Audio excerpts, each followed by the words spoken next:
The number one business issue for law firms is what I call the growth staff conundrum. Once you make it out from zero, meaning you now have a base of clients, you're now able to fill your day with client work, you've usually taken one or two paths. You either started your own practice from nothing, or you bought into a firm and took over a book of clients. This usually took you between 1 and 3 years.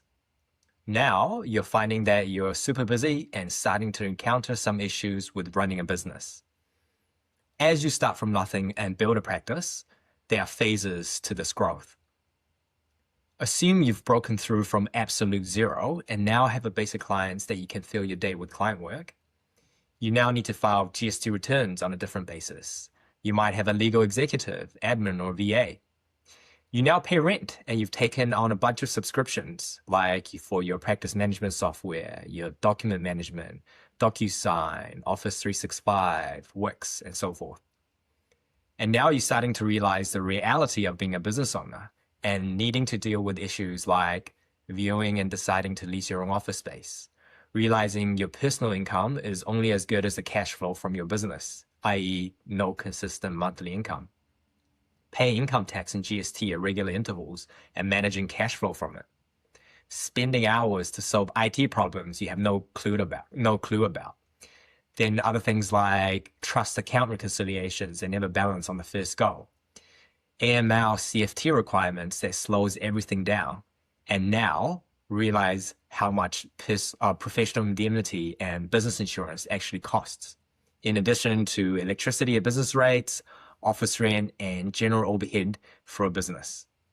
And ultimately, no one to blame except yourself because you're responsible for everything.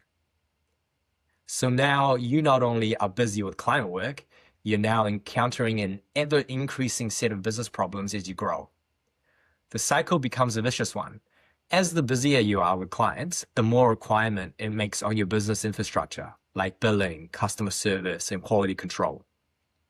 And the more requirements it makes on your business, the more business problems you have, which demands more of your time. But because you're busy with clients, you neglect the business side. And because you neglect the business side, you start dropping the ball on the client side. And so they just feed into each other. At some point, you want to do something about it. What most people do is at that point, they decide to hire the first lawyer. And that becomes a new problem. You now need to keep this person busy, so there's a pressure to get more clients. And because there are no proper induction and training, they're essentially learning this role as they go along. And because you have a limited budget and are small, you've probably hired someone relatively junior.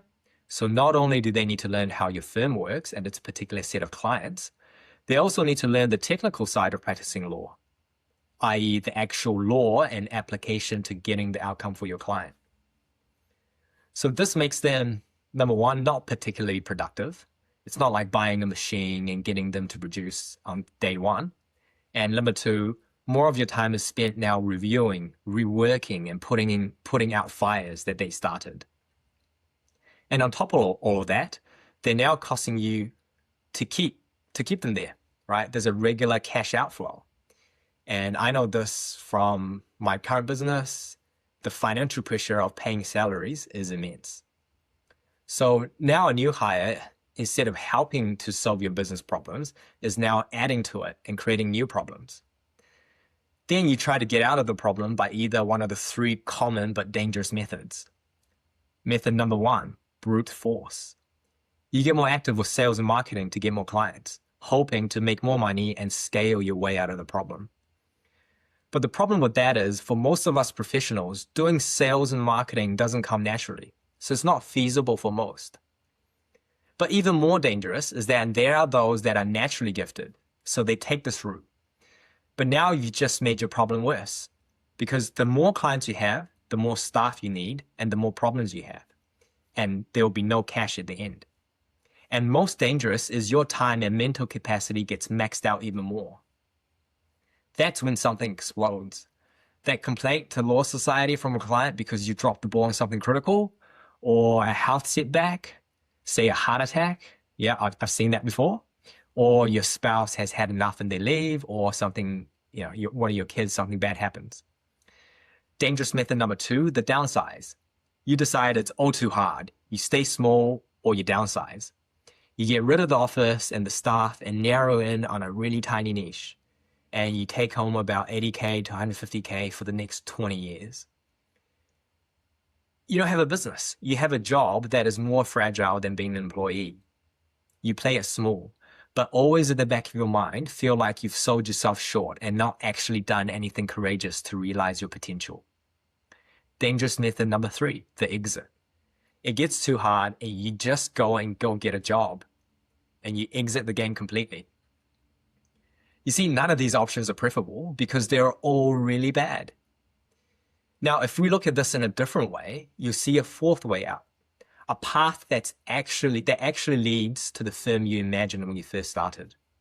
I call it the hero's journey.